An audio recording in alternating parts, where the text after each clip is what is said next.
आपल्यासोबत समर्जित घाटगे आहेत, आपण त्यांच्याशी बातचीत करूया।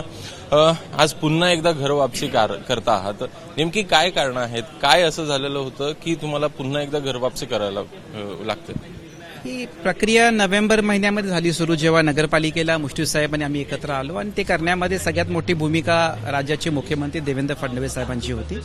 देवेंद्रजींनी इच्छा व्यक्त केली की तुम्ही आता मुश्रीफांवर मिटवा, ते मी मान्य केलं आणि त्यांची इच्छा होती की आता परत आपण एकत्र काम करावं। आणि आता आपण बघितलं जिल्हा परिषदला भाजपच्या एबी फॉर्मवरच आमचे उमेदवार लढून विजयी झाले आणि मी नेहमी म्हटले, मी भाजप सोडल्यानंतर म्हटले की देवेंद्रजी माझ्या थोरल्या भावासारखे आणि माझ्या थोरल्या भावानी एक इच्छा व्यक्त केली, त्यासाठी परत भारतीय जनता पार्टी आणि जेव्हा जिल्हाध्यक्ष असताना हे सगळं संघटनात्मक मी केलंय, माझ्या संघटनात्मक मी परत याचा निर्णय मी घेतलेला आहे।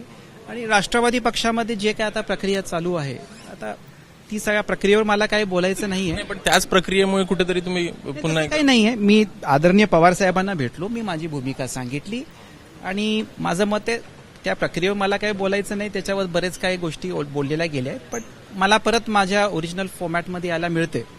पण वैर संपलाय असं म्हणायचं हसन मुश्रीफांसोबत तुमचं? ते वैर जे काय देवेंद्रजींनी संपवलेलं आहे, त्याच्यामुळे जे काय राजकीय भविष्य जे आहे ते देवेंद्रजीच ठरवतील। शेवटचा प्रश्न घेतो, विधानसभा झालेल्या होत्या, त्यावेळी तुम्ही समोरासमोर लढला होता, एकूणच त्यावेळी कुठंतरी वातावरण देखील खराब झालेलं आपल्याला दिसलेलं होतं। एकूण यापुढे कशा प्रकारे बघताय, कशा प्रकारे तुमची वाटचाल ही राष्ट्रवादी सोबत प्रामुख्यानं असेल? मुश्रीफ साहेबांचं आणि माझं आता कोऑर्डिनेशन फार स्ट्रॉंग आहे।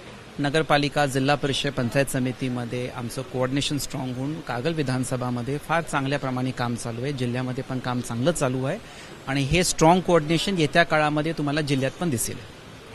थँक्यू। होते समर्जित घाटगे यांच्याकडून स्पष्ट करण्यात आलेलं आहे की एकूणच जे वातावरण आहे ते कुठेतरी दूषित झालं होतं, ते आमचं कोऑर्डिनेशन जे हसन मुश्रीफांसोबत जे आहे ते देखील स्ट्रॉंग असल्याचं की येत्या काळामध्ये ते स्ट्रॉंग होईल असं देखील समर्जित घाटगे बोलताना दिसतात।